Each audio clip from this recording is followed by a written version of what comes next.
O PIN do Ártico de 2016.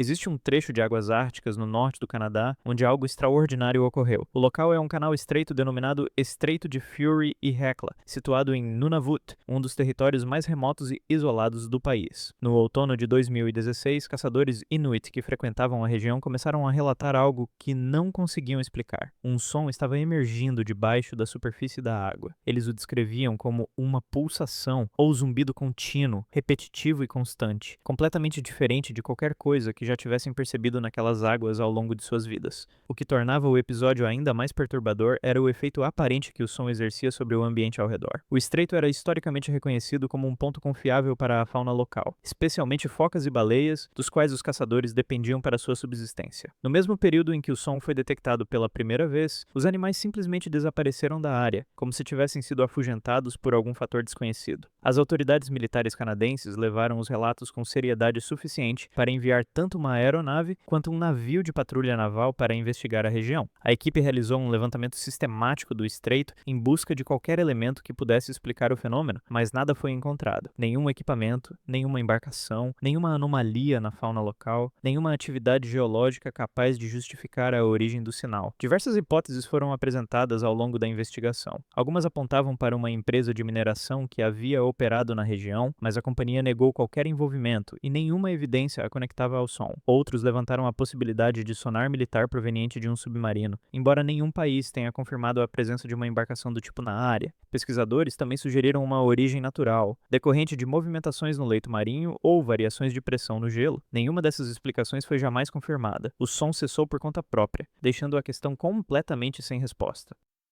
O navio Joita. O navio Joita partiu com 25 pessoas a bordo, entre tripulantes e passageiros, em uma travessia que deveria durar aproximadamente 2 dias, com destino ao arquipélago de Tokelau, um pequeno grupo de ilhas no Pacífico. A embarcação jamais chegou ao seu destino. Uma operação de busca foi imediatamente iniciada, mas nenhum sinal do navio ou das pessoas a bordo foi localizado, e após certo período, as buscas foram encerradas. 5 semanas depois, outra embarcação avistou algo completamente inesperado. O Joita, à deriva no Pacífico, a aproximadamente 965 quilômetros de sua rota original. O navio estava fortemente inclinado para um lado e parcialmente inundado, mas ainda assim mantinha-se à superfície. Quando uma equipe subiu a bordo, encontrou o convés em condições relativamente preservadas. Havia suprimentos, alimentos e água em quantidade suficiente para durar meses. O que não estava presente era qualquer um dos 25 indivíduos que haviam partido. Nenhum corpo, nenhum sinal evidente de confronto na maior parte da embarcação, nenhum diário de bordo. Ataduras médicas encharcadas de sangue foram encontradas sobre o convés. O rádio estava sintonizado na frequência internacional de socorro, mas apresentava uma falha técnica que limitava o alcance do sinal a um raio muito curto. O detalhe mais desconcertante reside em outro aspecto. O navio, mesmo em seu estado danificado, não poderia afundar. O isolamento de cortiça instalado na casa de máquinas tornava a embarcação extremamente difícil de submergir. Qualquer marinheiro experiente a bordo teria pleno conhecimento disso. A questão central que permanece sem resposta é por que 25 pessoas teriam abandonado voluntariamente uma embarcação que jamais as levaria ao fundo. Nenhuma delas foi jamais encontrada, e nenhuma explicação foi oficialmente confirmada. O incidente de Shag Harbor. Na noite de 4 de outubro de 1967, múltiplas testemunhas ao longo da costa de Shag Harbor, uma pequena vila pesqueira na Nova Escócia, Canadá, relataram ter avistado um grande objeto com uma fileira de luzes intensas descendo em direção à água. Alguns descreveram as luzes piscando em sequência antes de o objeto se inclinar e atingir a superfície com um forte impacto. O que se seguiu foi um rastro de espuma amarelada e luminosa boiando sobre a água no ponto de entrada. A Polícia Montada Real do Canadá respondeu rapidamente ao chamado. Barcos de pesca se dirigiram ao local esperando encontrar uma aeronave abatida e possivelmente sobreviventes. Encontraram apenas a espuma. Nenhum destroço, nenhum fragmento, absolutamente nada que indicasse o que havia atingido a superfície da água. A estranheza do evento foi tamanha que a Marinha Real Canadense foi acionada. Mergulhadores realizaram buscas no leito marinho da região, mas retornaram sem qualquer descoberta. A investigação oficial que se seguiu é notável por uma razão específica. O relatório governamental sobre o incidente descreveu formalmente o objeto como não identificado. Arquivos desclassificados do governo canadense confirmaram tanto a existência da investigação quanto a ausência de qualquer conclusão. O que desceu às águas de Shag Harbor naquela noite e para onde foi jamais foi oficialmente determinado. O encontro do Nimitz. Em novembro de 2004, o grupo de ataque do porta-aviões USS Nimitz realizava operações de treinamento ao largo da costa sul da Califórnia. O USS Princeton, um cruzador integrante do grupo, havia estado rastreando objetos incomuns em seu radar por aproximadamente 2 semanas. Finalmente, em 14 de novembro, 2 caças da Marinha foram enviados para investigar um contato que o Princeton vinha acompanhando. O comandante David Fravor era um dos pilotos. Ao se aproximar da área designada, ele olhou para o oceano abaixo e notou algo extraordinariamente incomum. Uma grande área da superfície da água, com dimensões aproximadas às de um Boeing 737, estava agitada e espumante, como se algo logo abaixo dela estivesse provocando uma intensa perturbação a partir do fundo. Acima dessa região turbulenta, havia um objeto branco alongado, com aproximadamente 12 metros de comprimento, sem asas e sem qualquer meio visível de propulsão. O objeto se movia de forma errática, pairando exatamente sobre o ponto onde a água estava perturbada. Quando Fravor iniciou uma descida em direção a ele, o objeto reagiu à aproximação e acelerou, desaparecendo em uma velocidade que o piloto descreveu como algo completamente fora do padrão de qualquer coisa que havia encontrado ao longo de sua carreira. Quando o objeto partiu, a perturbação na superfície da água desapareceu junto. Nenhuma explicação oficial foi apresentada para o conjunto de eventos registrados naquele dia. O enxame dos diabos vermelhos. Imagine estar submerso e observar a escuridão ao redor se preenchendo lentamente com milhares de flashes vermelhos avançando em sua direção de maneira coordenada. Em espanhol, as populações locais os chamam de diablos rojos, ou seja, diabos vermelhos, em referência à capacidade que esses animais possuem de emitir pulsos de luz vermelha intensa por toda a extensão do corpo em fração de segundos, especialmente quando estão agitados ou em modo de ataque. Trata-se da Dosidicus gigas, a lula de Humboldt, que pode atingir até 1,80 m de comprimento e pesar até 50 quilos. Esses cefalópodes possuem bicos afiados, e as bordas de suas ventosas são revestidas por estruturas denticuladas semelhantes a serrilhas, capazes de se fixar e lacerar qualquer superfície que agarrem. São rápidas, dotadas de grande força e, crucialmente, não caçam de forma solitária. O aspecto mais perturbador está em seu comportamento coletivo. Elas se movem em enxames que podem chegar a centenas ou até milhares de indivíduos. Pesquisadores que as observaram documentaram comportamentos de caça altamente coordenados, nos quais grupos trabalham em conjunto para direcionar cardumes de peixes em direção a um ponto central, enquanto outros indivíduos realizam o ataque. A comunicação durante essas caçadas ocorre por meio de padrões de luz pulsante produzidos pelos próprios corpos dos animais. Mergulhadores que adentraram águas próximas a enxames ativos relataram ter sido agarrados, puxados para baixo e, em alguns casos, arrastados para longe de suas embarcações. Equipamentos foram arrancados e vários ataques documentados exigiram intervenção externa para que os mergulhadores conseguissem escapar. Para além disso, esses animais têm expandido progressivamente sua área de distribuição geográfica, surgindo em águas muito mais ao norte do que qualquer registro histórico indicava há apenas 2 décadas. A anomalia do Golfo de Cambat.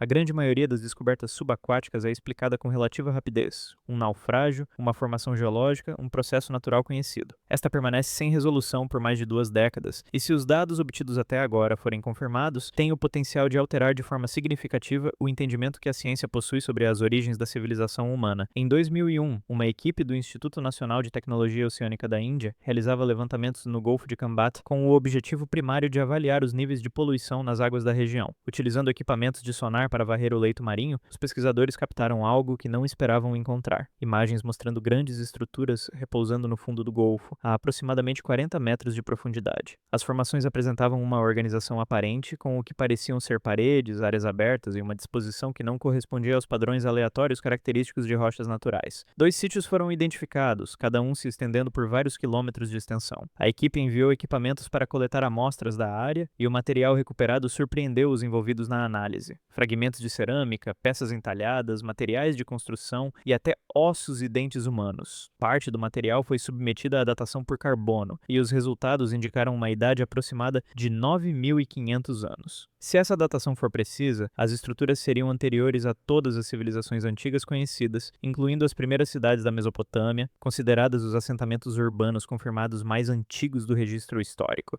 Há controvérsias em torno do caso. Alguns cientistas apontam que o método utilizado na coleta das amostras não garantia que os artefatos proviessem diretamente das estruturas, e geólogos argumentam que as formações poderiam ser naturais, moldadas ao longo do tempo por correntes submarinas. Nenhuma escavação formal foi jamais conduzida no local. As estruturas permanecem no fundo do golfo e sua origem, natural ou produzida por mãos humanas, nunca foi definitivamente estabelecida.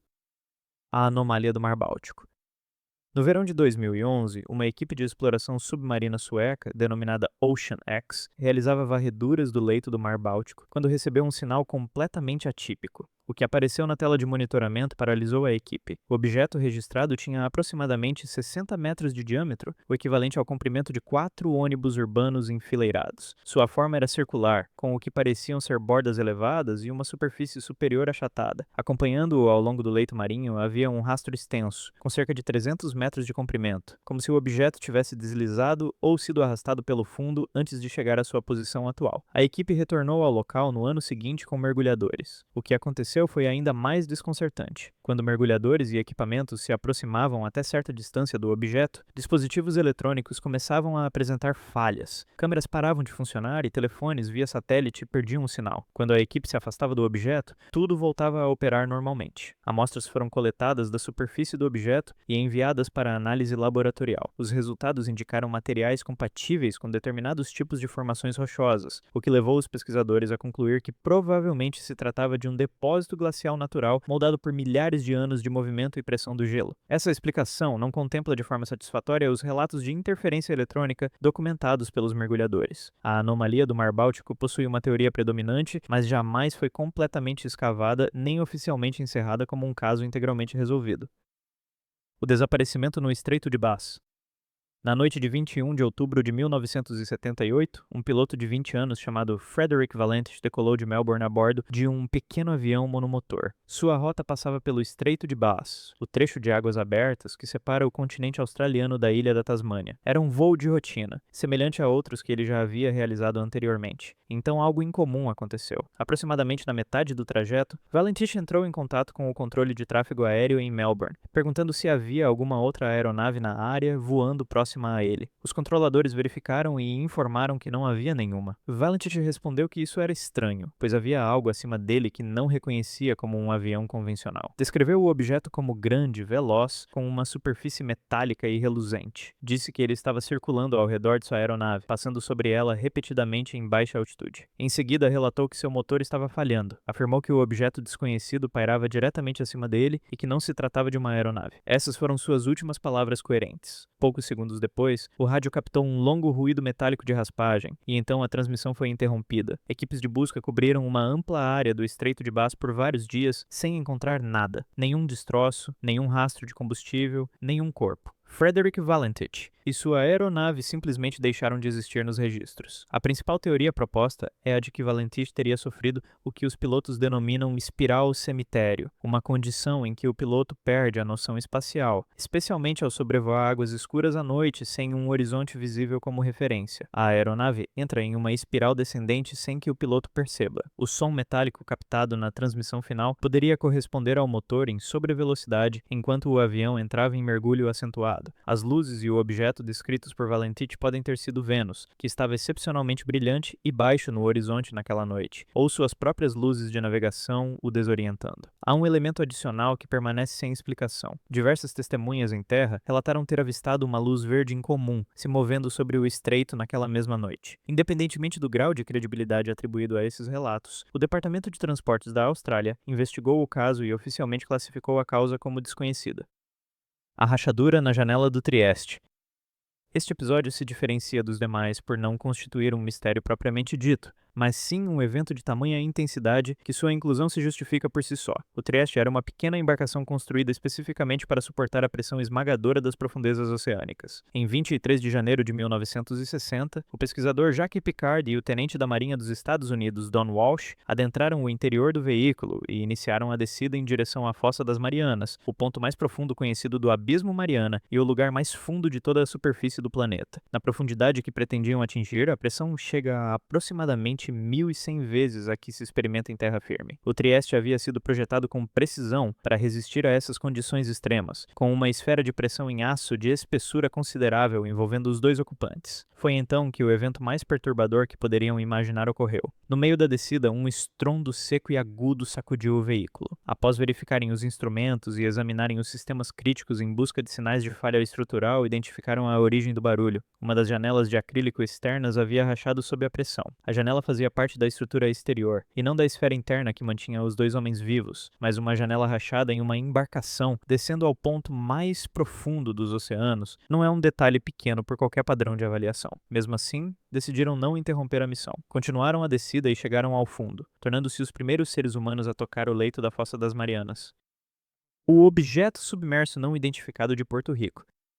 De acordo com relatos transmitidos por fontes secundárias e terciárias a um escritor, em 1963 a Marinha dos Estados Unidos conduzia um grande exercício militar no Oceano Atlântico, nas proximidades de Porto Rico, próximo a uma das fossas submarinas mais profundas do planeta. Durante o exercício, operadores de sonar a bordo de diversas embarcações detectaram algo não identificado em movimento sob a superfície da água. O que chocou a todos foi a velocidade registrada. O objeto foi rastreado, se deslocando a aproximadamente 150 nós pela água. Para contextualizar essa magnitude, os submarinos nucleares mais avançados daquela época atingiam velocidades máximas de cerca de 20 a 25 nós quando submersos, e mesmo hoje, nenhum submarino conhecido publicamente se aproxima remotamente de 150 nós. O objeto foi então rastreado em uma descida extremamente rápida até a profundidade de aproximadamente 8.200 metros. A pressão nesse ponto é de cerca de 840 kg por centímetro quadrado, uma grandeza que faz referência ao peso total de um elefante africano adulto equilibrado sobre uma única moeda. Não se tratou de uma leitura isolada de uma única embarcação que pudesse ser descartada como falha de equipamento. Múltiplos sistemas de sonar em múltiplos navios rastrearam o mesmo contato ao longo de um período prolongado. Nenhuma testemunha direta jamais se manifestou publicamente, e não há documentos primários, registros navais oficiais, relatórios pós-ação ou arquivos desclassificados correspondentes aos detalhes do episódio. Ainda assim, o caso permanece como um dos relatos de objeto submerso não identificado mais citados e disseminados da história naval contemporânea. Muito obrigado por assistir e apoiar o canal. Se você tem gostado do conteúdo e quer me ajudar a criar ainda mais, considere se tornar membro do canal. Deixei na tela outro vídeo que escolhi especialmente para você. Te vejo no próximo vídeo.